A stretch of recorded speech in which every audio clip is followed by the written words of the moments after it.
2016க்கு பிறகு தொடர்ந்து நாம் தேர்தலை சந்திக்கிறோம். தேர்தல் களம் என்பது எவ்வளவு போராட்ட களமாக இருக்கிறது என்பதை நாம் அறிவோம்.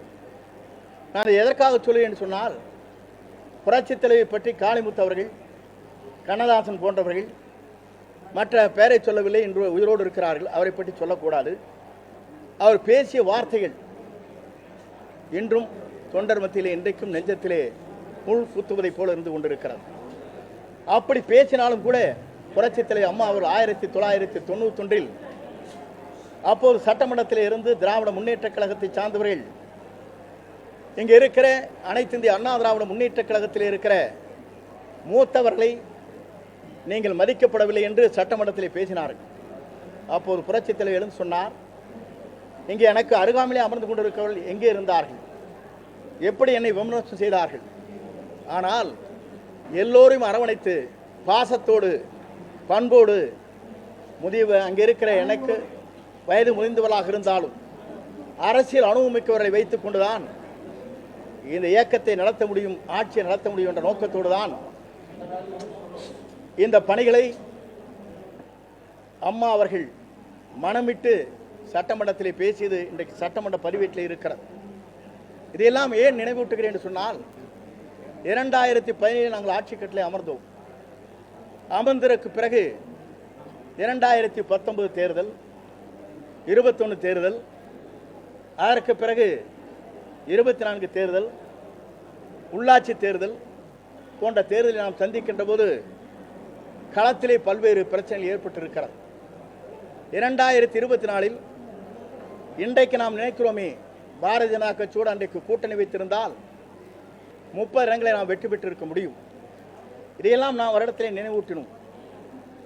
அது சகோதரர் வேலுமணி கூட ஒரு முறை அந்த கருத்துக்களை வெளிப்படுத்தினார். அதற்கு பிறகு நாங்கள் எல்லாம் தேர்தல் முடிந்ததற்கு பிறகு நம்முடைய கழக பொதுச் செயலாளரை சந்தித்தோம். சந்தித்ததற்கு காரணமே, கழகம் தொய்வோடு இருக்கிறது, தேர்தல் களத்திலே நாம் எவ்வளவு யூகத்தை வகுத்தாலும் வெற்றி வாகை சூட முடியவில்லை, கழகத்தை ஒன்றிணைக்கப்பட வேண்டும், வெளியே சென்றவர்களை இணைக்கப்பட வேண்டும், அதே நேரத்தில் மக்கள் என்ன நினைக்கிறார்களோ அதை நாம் நிறைவேற்ற வேண்டும் என்ற முறையிலே அன்றைக்கு அண்ணன் நத்தம் விஸ்வநாதன், சகோதரர் எஸ்பி வேலுமணி, சகோதரர் தங்கமணி, சகோதரர் அன்பழகன், சகோதரர் சிவி சண்முகம், நாங்கள் 6 பேரும் அவரை சந்தித்தோம். இந்த கருத்து பரிமாற்றங்களை நடைபெற்றது. கருத்து பரிமாற்றங்களை அவர் கேட்டதற்கு பிறகு அதற்கு அவர் பொறுத்தவரையிலும் அந்த கருத்தை ஏற்றுக்கொள்கிற மனநிலையே அவர் இல்லை. நான் எதற்காக நான் சொல்கிறேன் தான்,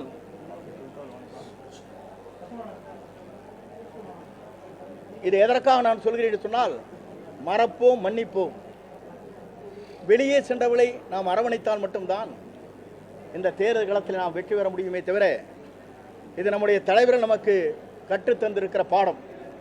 புரட்சித் தலைவரோட செல்வாக்கு மிக்க தலைவர் இல்லை, புரட்சித் தலைவர் அம்மாவிட செல்வாக்கு மிக்க தலைவர் இல்லை. 2019 2010 நாம் டெபாசிட் இழந்ததற்கு பிறகு கோவையில் நடைபெற்ற கூட்டம் என்பது, கோவை குலுங்கியது, மதுரை நடுங்கியது, திருச்சி திரும்பியது என்று அவருடைய கூட்டம் என்பது 15 லட்சத்திற்கு மேற்பட்டவர்கள் அந்த கூட்டத்திலே கலந்து கொண்டார்கள். அப்படி கலந்து கொள்கிற போது கூட அன்றைக்கும் கூட்டணி வலிமையாக வேண்டும், வெளியே சென்றவர்களை கொண்டு வர வேண்டும் என்ற நோக்கத்தோடு தான் தேமுதிகவை அன்று அழைத்து பல்வேறு பேச்சுவார்த்தை நடத்தி, அவரோடு கம்யூனிஸ்ட் கட்சியை சார்ந்தவர்கள், மதிமுகவை சார்ந்தவர்கள் இணைத்து வெற்றி வாகை சூடுவதற்கு ராஜதந்திரத்தோடு அவர் நல்ல யூகத்தை வகுத்து வெற்றி பெற்றார் என்பது வரலாறு இருக்கிறது. அதற்கு பிறகு 16 அவர் அப்படித்தான் வெற்றி பெற்றார். ஆனால் இன்ற நிலை அப்படி அல்ல.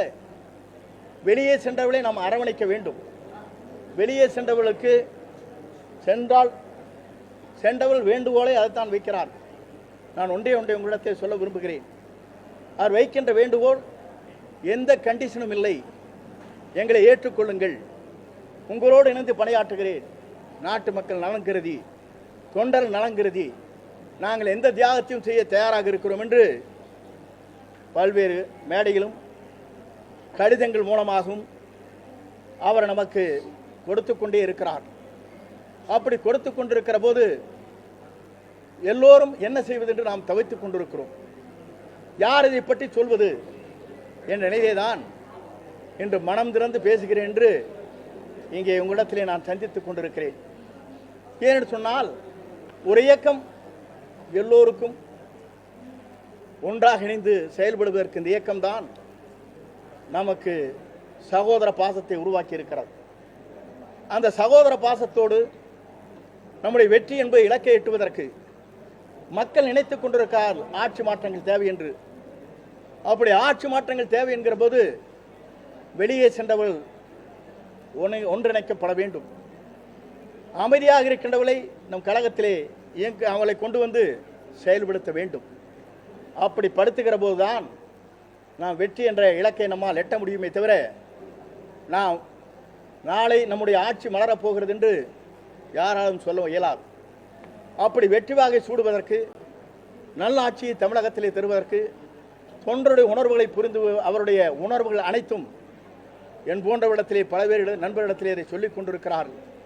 அந்த கருத்தின் அடிப்படையிலே தான் நான் உங்களை சந்தித்து எல்லோரையும் அலையுங்கள், வெளியே சென்றவர்களை நம் கழகத்தில் இணைத்துக் கொள்ளுங்கள், அது மட்டுமல்ல அவர்கள் வேண்டுகோள் வைப்பது எந்த பொறுப்பும் எங்களுக்கு தேவையில்லை என்று சொல்லுகிற போது மன மகிழ்ச்சியோடு எதிர்காலத்தை நோக்கி இதை நம்பியிருக்கிற கோடான கோடி தொண்டர்களின் அவருடைய கனவை நிறைவேற்றுவதற்கு மக்கள் என்ன நினைக்கிறார்களோ அது வெற்றிகரமாக புரட்சித் தலைவர் அம்மாவுடைய ஆட்சி மலர்வதற்கு நாம் அனைவரும் உறுதுணையாக இருக்க வேண்டும் என்ற நிலையை நான் இப்போது பதிவு செய்ய விரும்புகிறேன். அப்படி செய்கின்ற போது அதற்கு கால அவகாசம் விரைந்து அதை முடிக்கப்பட வேண்டும். விரைந்து முடித்தால் மட்டும்தான் தேர்தல் களத்திலே இருக்க முடியும். ஏனென்றால் தேர்தல் களம் இன்று துவங்கிவிட்டது. எல்லோரும் தேர்தல் களத்திலே தங்கள் பயணங்களை மேற்கொள்கிற நிலை வந்துவிருக்கிறது. ஆகவே விரைந்து இதற்கான நல்ல முடிவுகளை மேற்கொள்ள வேண்டும் என்பதுதான் எங்களுடைய வேண்டுகோள். அப்படி விரைந்து அந்த முடிவுகளை மேற்கொள்ளவில்லை என்றால் இதற்கு இந்த மணலில் இருக்கின்ற அனைவரும் ஒருங்கிணைந்து அதை செயல்படுத்துவதற்கு நாங்கள் அனைவரும் முன்னின்று அந்த பணிகளை மேற்கொள்வோம். அதோடு மட்டுமல்ல, இந்த பணிகளை சரியான முறையிலே எல்லோரும் ஒருங்கிணைப்பதற்கு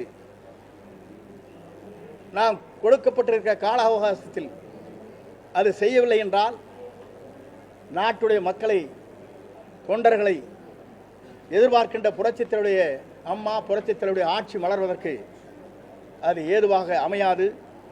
ஆகவே அதை அமைப்பதற்கு என்னுடைய வேண்டுகோள் ஒன்றே ஒன்றுதான், விரைந்து அதை செய்யப்பட வேண்டும். அப்படி செய்யவில்லை என்று சொன்னால்